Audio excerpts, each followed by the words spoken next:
Assalamualaikum warahmatullahi wabarakatuh. Salam sejahtera untuk kita semua bosku. Salam NKRI, salam merah putih. Ya, momen ini Ibu Irma Caniago dan beserta majikannya Adi Pak Mulyono kena semprot oleh Bang Adi Prayitno. Ya tentunya itu berisikan dengan kritik kepada DPR dan juga Pak Mulyono.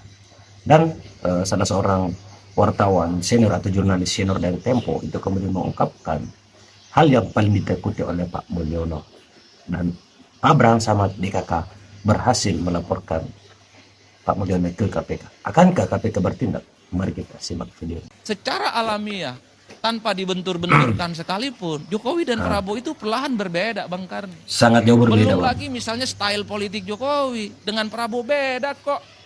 Prabowo kemana-mana ke luar negeri pasti borong buku.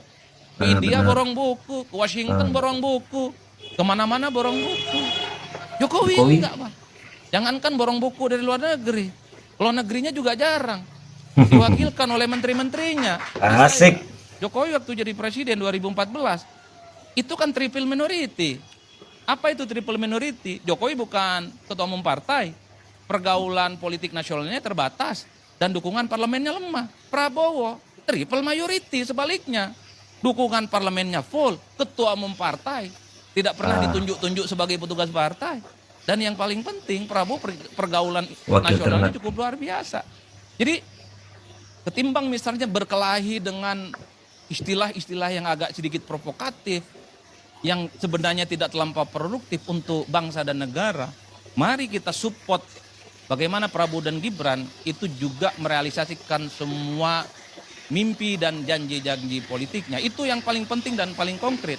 Dan yang paling penting juga adalah tentu karena kita tidak bisa berharap kepada 580 anggota dewan kita untuk kritis kepada pemerintah, maka udah Ferry, Bang Faisal, Bang Azhar, kemudian termasuk Adi Pray, ya tentu akan memberikan sikap-sikap kritis kepada pemerintah.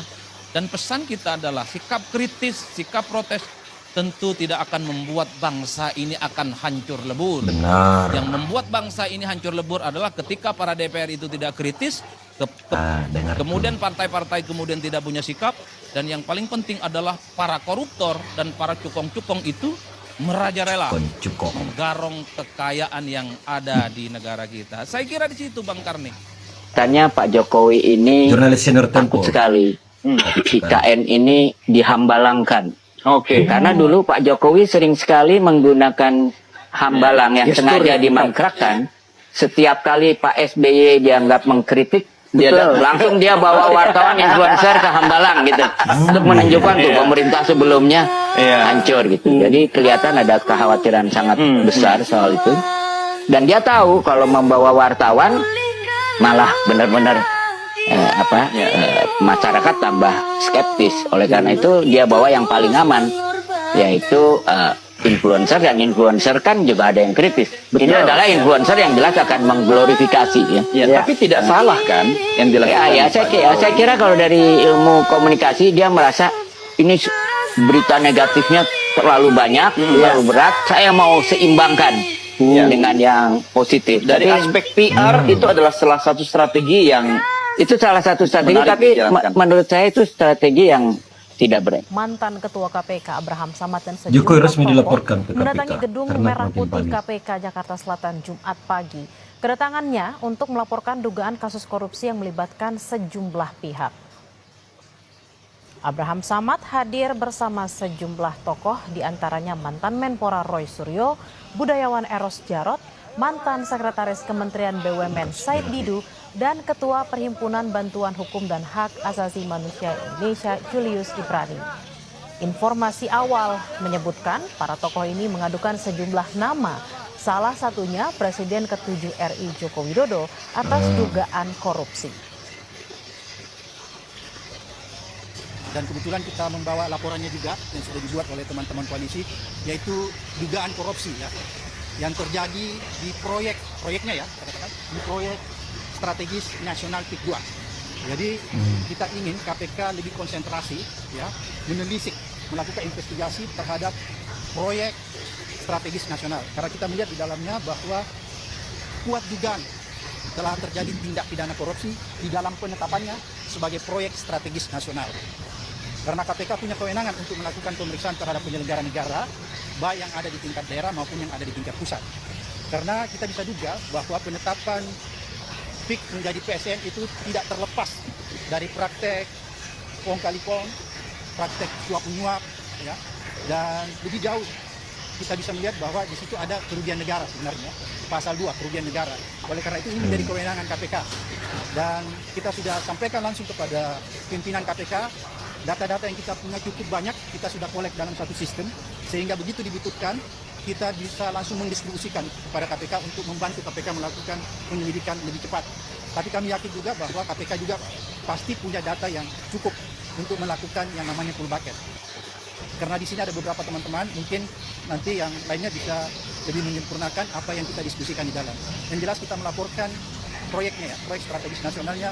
Kemudian juga kita melaporkan tentang ada dugaan kuat terjadi suap menyuap gratifikasi di dalam penerbitan, ya. Penerbitan sertifikat di atas laut, ya, yang diduga kuat dilakukan oleh Agung Sedayu Group dan anak perusahaannya. Yang super cepat. Yang super cepat. Oleh karena itu kita meminta supaya KPK tidak usah khawatir memanggil orang yang merasa dirinya kuat selama ini, yaitu Aguan. Ya, karena nama ini seolah-olah diciptakan mitos bahwa dia tidak tersentuh oleh hukum. Ya.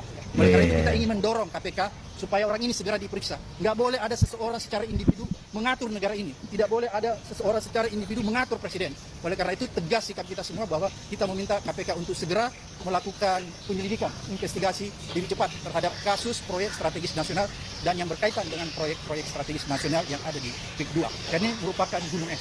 Tapi kita sebentar itu. Karena KPK mempunyai kewenangan untuk melakukan penyidikan terhadap penyelenggara negara sesuai dengan undang-undang, maka selain penyelenggara negara, pihak swasta juga aguan bisa diperiksa. Penyelenggara negara itu siapa? Mulai dari kementerian sampai aparat tingkat bawah, kabupaten, provinsi, maupun sampai yang paling di atas. Jadi semua kita minta diperiksa. Ini gimana letak korupsinya? Apakah tidak terhubung dengan IKN, kemudian terjadi apa?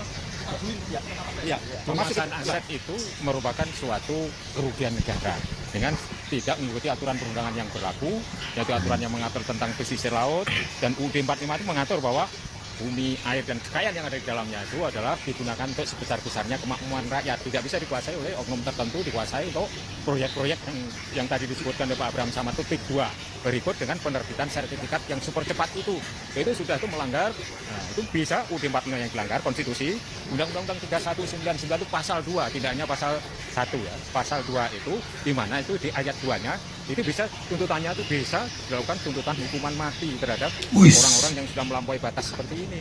Itu seperti itu. Jadi itu harus KPK. Kenapa harus ke KPK sementara di Kejaksaan Agung sudah menerbitkan sprint lead ya, sudah ada di sana. Tapi suatu kasus itu bisa saja ditangani oleh ketiga APH, kepolisian, kejaksaan, kepolisian itu secara concurrent bersama-sama.